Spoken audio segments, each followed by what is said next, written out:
අයිබෝවන් කොහොමද හැමෝටම සුබ දවසක් කියලා ප්‍රාර්ථනා කරනවා මේ අපි මොහන්දිරම් ටීවී වැඩසටහන් පොඩ්ඩක් ටික කාලයකට නිහඬ වෙලා තිබ්බා කොරෝනා කාලෙත් එක්ක පොඩි බැද්දි ටිකක් වුණා. ඉතින් ඒකත් එක්ක දැන් හැබැයි අලුතින් ආය පොඩ්ඩක් අලුත් විදිහක වැඩසටහන් කීපයකින් අපි ඔයාලව හමු වෙන්න තීරණය කරා. ඒකේ එන පළවෙනිම වැඩසටහන තමයි මේ වැඩසටහනේ නම My Topic.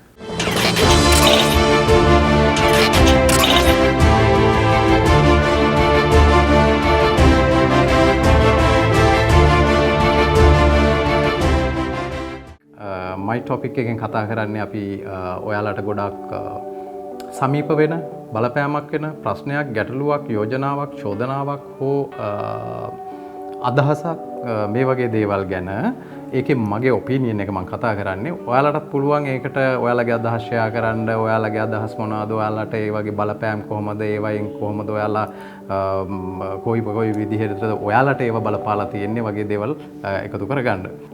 දැන් හාහාපුරා කියලා My Topic එකේ පළවෙනි මාතෘකාව හැටියට අපි කතා කරන්නේ මොකක්ද? ගොඩාක් මාතෘකා තියෙනවා. දුම්රිය දෙපාර්තමේන්තුවට සම්බන්ධ මාතෘකාවක් මම තෝරගත්තා මුලින්ම.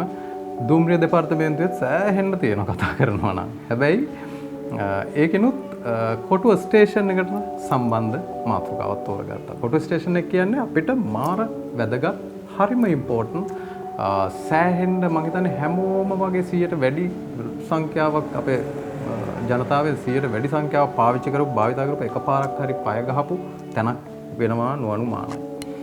මේ කොටුව ස්ටේෂන් එකෙන් සෑහෙන්න සේවාවක් ලබා ගන්නවා රටේ ජනතාව. මම හොයාගත්ත තොරතුරු වලට අනුව දවසකට ලක්ෂ 2කට ආසන්න සංඛ්‍යාවක් මේ කොටුව ස්ටේෂන් එක පාවිච්චි කරනවා සේවාව ලබා ගන්නවා ඒ හරහා යනවා එනවා මේ දේවල් වෙනවා. මේක හරිද වැරදිද කියන එක මම අන්තර්ජාලයෙන් හොයාගත්ත කරුණු. යම් කිසි කෙනෙක් මීට වඩා තොරතුරු දන්නවා නම් හෝ වැරදි හෝ මොකක් හරි නම් හෝ පල්ලෙහා කමෙන්ට් එකේ කමෙන්ට් කරන්න. එතකොට අපිට පුළුවන් නිවැරදි තොරතුරු බෙදා ගන්න මේ සම්බන්ධව. ඊට අමතරව සෑහෙන්න ඒ කියන්නේ මට ඉලක්කමක් හැටියට කියන්න මට තොරතුරු හොයාගන්න බැරි වුණා. මම පසුව හොයාගත්තොත් මේ පැත්තෙන් දාන්න දුම්රිය ගමන් වාර කීයක් මේ කොටුව ස්ටේෂන් එකේ ආරම්භ වෙනවද කියලා. මේක ඇවිල්ලා මේන් හබ් එකක්. ඒ කියන්නේ මෙතනින් පටන් ගන්න දුම්රිය මගින් ප්‍රවාහනය කරන්න බඩු බාහිර ආදිය ප්‍රවාහනය කරන්න ඊට පස්සේ වෙනත් දේවල් සඳහා හෝ හැම තැනටම විහිදී යනවා. මේ පැත්තෙන් පටන් ගත්තාම මේ ගමුවෙන් හලාවතින් පුත්තලම් පැත්ත ඒ පැත්තට යනවා. ඊට පස්සේ මෙතනින් පොල්ගහවෙලින් කුරුණැගලින් අනුරාධපුරෙන් ඒ පැත්තට යනවා. අනුරාධපුරෙන් උඩහට මන්නාරම් පැත්තට යනවා. එතනින් එහාට කංකසන්තුරේ ජැෆ්නා යනකම් යනවා. ඊට අමතරව ගත්තොත් එහෙම මහවින් එතනින් ගිහිල්ලා පොළොන්නරුව මන්නාරම දක්වා යනවා. මඩකලපුව දක්වා යනවා. ඊට පස්සේ නුවර නාවලපිටිය බණ්ඩාරවැල බදුල්ල දක්වා යනවා. අනිත් පැත්තේ මුහුදුබඩ දුම්රිය මාර්ගයේ තියෙනවා කළුතර ගාල්ල මාතර ඒ පැත්තට එහෙයි යනවා. එතකොට මේක ඇවිල්ලා මාර තැනක්. ඒ කියන්නේ මං හිතන්නේ සෑහෙන්න ආදායමක් හොයන සෑහෙන මුදලක් හොයන සෑහෙන වැදගත් ස්ථානයක්. ඊට පස්සේ මේකේ ඉතිහාසය ගත්තොත් එහෙම 1917 වගේ තමයි සුද්දයි කාලේ තමයි ওই ස්ටේෂන් එක විවෘත කරා කියලා කියන්නේ. මේක එංගලන්තයේ මැන්චෙස්ටර් නුවර වික්ටෝරියා රේල්වේ ස්ටේෂන් එකට සමාන සැලැස්මක් තියෙන ස්ටේෂන් එක. ඊට සමාන විදිහට තමයි ඒ කට්ටිය එක නිර්මාණය කරලා තියෙන්නේ. එතකොට හරියට ගත්තොත් කොළඹ කියන නගරේ කොළඹ කියන සිටි එකේ හදවත වගේ තියෙන කොටසට තමයි මේක පිහිටලා තියෙන්නේ. මේ ස්ටේෂන් එක පිහිටලා තියෙන්නේ. ඒකින් දෙයක් හිතන්නකෝ දැන් ඔයාලට හදිස්සිය දෙයක් ගන්න වෙනවා. මොනවා හරි දෙයක් ගන්න වුණාම හරියට යමක් ගන්න තැනක් නැහැනේ ඇත්ත කතාව. ඒක එක පැත්තකින් තිබ්බොත් එහෙම අනිත් දේ තමයි මේ වෙලාව කියන එක මාර වැදගත් මේ ස්ටේෂන් එක ඇතුලේ. මොකද එළියට ගිහිල්ලා මේක විශාල ස්ටේෂන් එකක්. මේක එළියට ගිහිල්ලා අපිට අවශ්‍ය කරන දේ හොයාගෙන ඒක අරගෙන ඉවරලා ආය ඇතුළට එනකොට සෑහෙන වෙලාවක් ගත වෙනවා ඒක.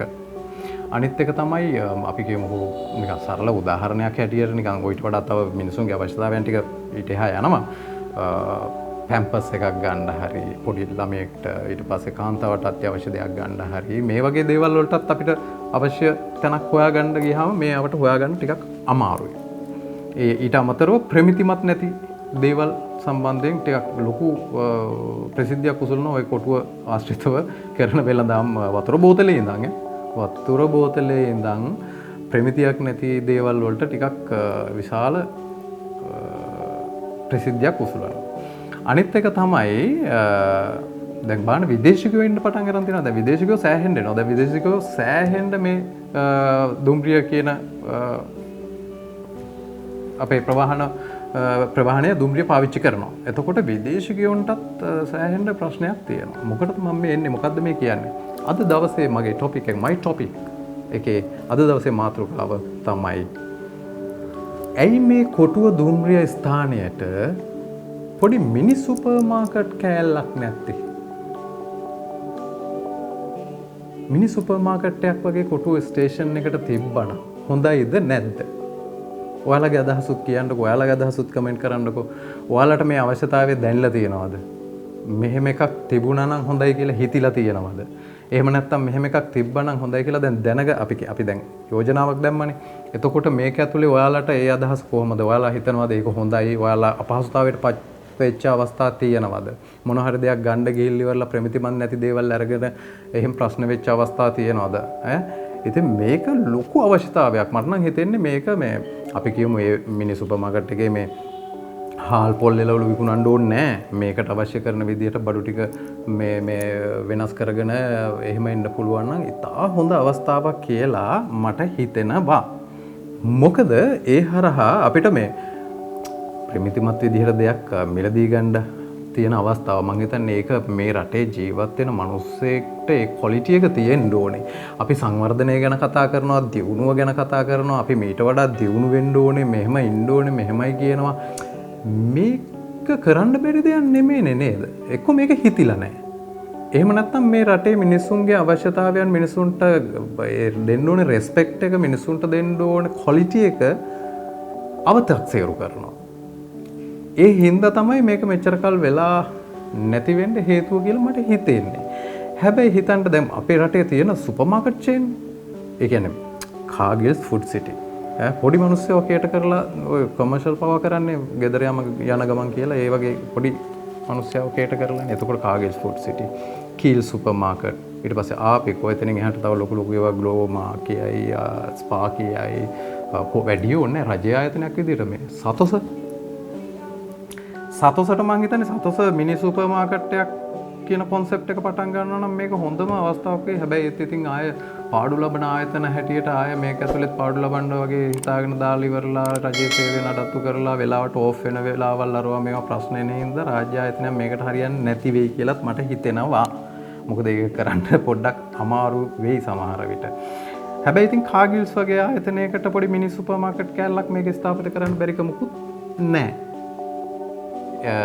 ඕකට මං හිතන්නේ දුම්රිය දෙපාර්තමේන්තුවට මේ දෙපාර්තමේන්තුවට කියන්නේ ස්ටේෂන් එකට අමතර ගාණක් හොයාගන්නත් පුළුවන් විදිහේ වැඩක්.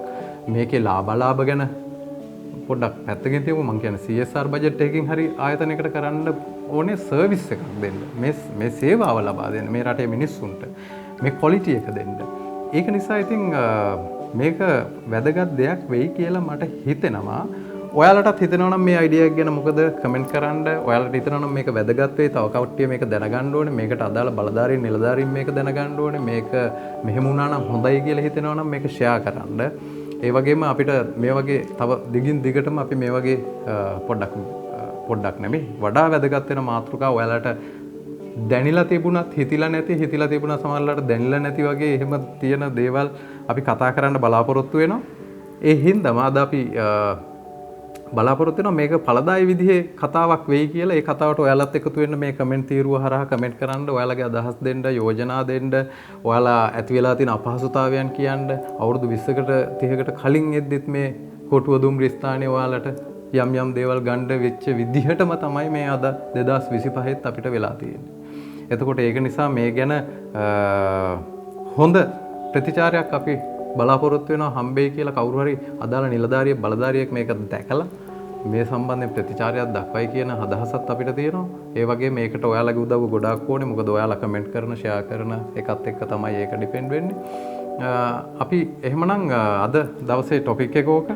මේ රටේ මිනිස්සුන්ට හොඳ ක්වොලිටි, ඒ කියන්නේ ලයිෆ් ඔෆ් කොලිටි කියන එකේ අවශ්‍ය පුළුවන් විදිහට පොඩි පොඩියට හරි මේ කොලිටි එක හදලා දෙන්න අපි ඉල්ලා සිටිනවා අදාළ ආයතන වලින්, රජයෙන්, අදාළ බලධාරීන්ගෙන්, ඒ ව්‍යාපාරික වලින්, ඒ හැම තැනින්ම. එතකොට ඒ බලාපොරොත්තුවත් එක්ක අද මයි ටොපික් අපි අවසන් කරනවා. අපි ආයෙත් මේ වගේම හොඳ මාතෘකාවක් මේ වගේ පොඩි ඔයාලට හිතන්න තියෙන විදිහේ මාතෘකාවක් එක්ක ආයෙත් එකතු වෙනවා. එහෙනම් අපි ගිහින් එන්නම්. එතකන් ඔබට සුබ දවසක්. ජයෙන් ජය.